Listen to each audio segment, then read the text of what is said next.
من الأطباق المهمة والأساسية اللي بتكون دايما موجودة على سفرتنا في العيد هي الفتة المصري. يعني مفيش بيت كده بيعدي عليه العيد غير لما لازم يعمل صينية الفتة المتينة دي. يلا ندخل نشوف الفيديو بتاعنا هيتعمل ازاي. هنعملها النهاردة بتكات حلوة جدا وبطعم خطير. يلا نصلي على رسولنا الكريم وندخل على الفيديو بتاعنا. اول حاجه هبدا فيها هي الشوربه. حطيت حله تسخن كويس على النار ونزلت فيها بمعلقه من السمنه البلدي، وبعد كده هنزل عليها باللحمه. انا معايا هنا نص كيلو من اللحمه، وهنا انا مستخدمه الكوستاليتا، تقدري تستخدمي اي قطعيه انت بتحبيها. ونزلت على اللحمه بفصين من الحبهان ورقتين من اللورة. هشوح اللحمه بتاعتي كويس جدا، تقفل المسام بتاعها وتاخد اللون اللي انتوا شايفينه ده. بعد كده معايا للشوربة طماطم متقطعة مكعبات، وجزر متقطع شرايح، وبصل متقطع مكعبات، وكمان فصين من الثوم متقطعين شرايح. انا بحب جدا طعم الجزر في الشوربة بتاعة اللحمة او الفراخ، ان بيديها طعم مسكر وحلو جدا. هشوح كل الخضار مع اللحمة. هتشمي ريحة هنا بقى خطيرة. بعد كده هنزل بقى عليهم بمية مغلية، وهنزل بالفلفل الأسمر واغطيها واسيبها 10 دقايق على نار عالية، وبعد كده هسيبها تستوي على نار هادية خالص. طبعا الملح بنحطه قبل تسوية اللحمة بالكامل. تمام. بعدين هعمل الصلصة بتاعتي. هحط حلة تسخن على النار واحط فيها معلقة من السمنة ومعلقة من الزيت، وهنزل بمعلقة كبيرة من الثوم المفروم، هشوحه كويس جدا.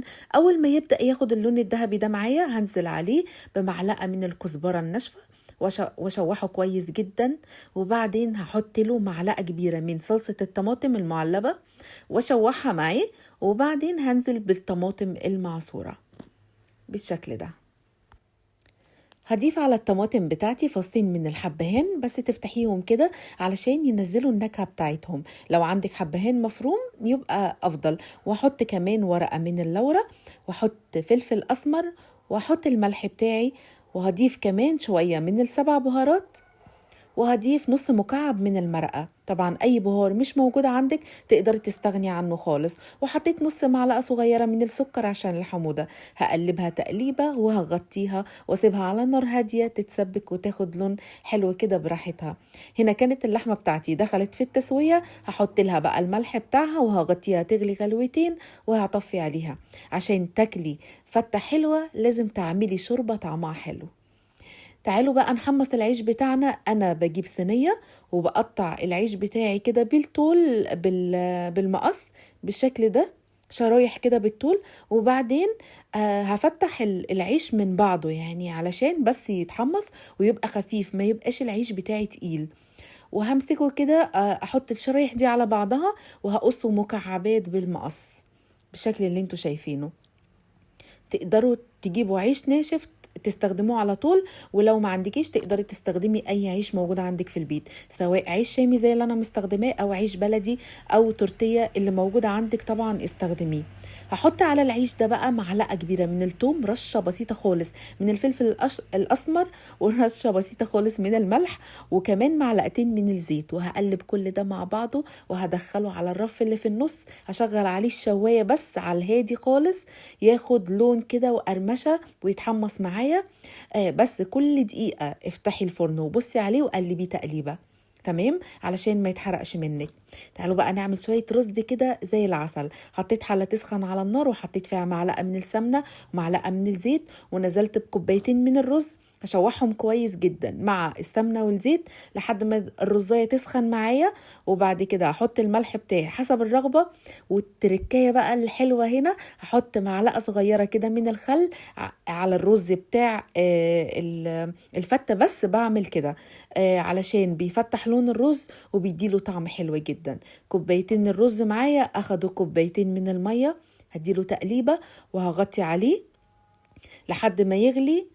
وطلعت العيش هنا شايفين بقى اتحمص وبقى لونه خطير. زي ما قلت لكم كل دقيقة لازم تطلعوه من الفرن وتقلبوه وتدخلوه تاني لحد ما ياخد اللون ده. هنا كان الرز خلاص بيتشرب معايا، ههدي عليه النار خالص واسيبه يستوي براحته.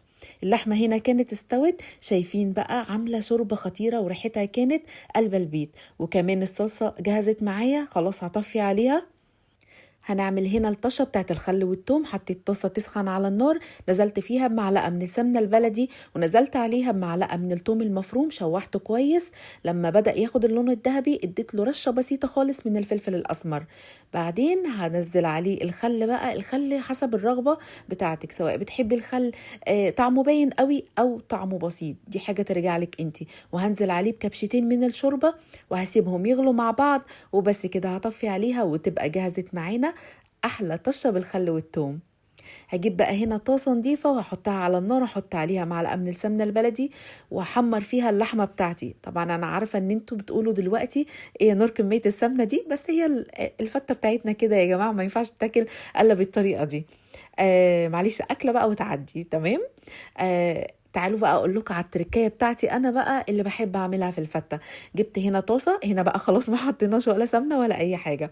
نزلت على الطاسه ديت بالعيش اللي انا حمصته، وحطيت عليها كبشتين كده من الرز وقلبتهم مع بعض. وبعد كده حطيت عليها كبشه كبيره كده حلوه يعني من الصلصه، وهقلبهم تقليبه كده على النار. تكون نار متوسطة، وبس هشيلها على طول. وعايزة اقول لكم التركية دي بتخلي طعم الفتة بتروح كده في حتة تانية خالص. جبت بقى الصينية بتاعتي اللي انا هقدم فيها، حطيت العيش الخلطة اللي احنا عملناها مع بعض ديت في الارضية، وحطيت عليها الرز بالشكل ده. وهحط بقى الصلصة بتاعتي. طبعا اللي مش بيحب الفتة بالصلصة تقدري تستغني عن الخطوة بتاعت الصلصة دي خالص، وتعملي بقى نفس الطريقة اللي احنا عملناها في كل حاجة، بس ما تعمليش الصلصة.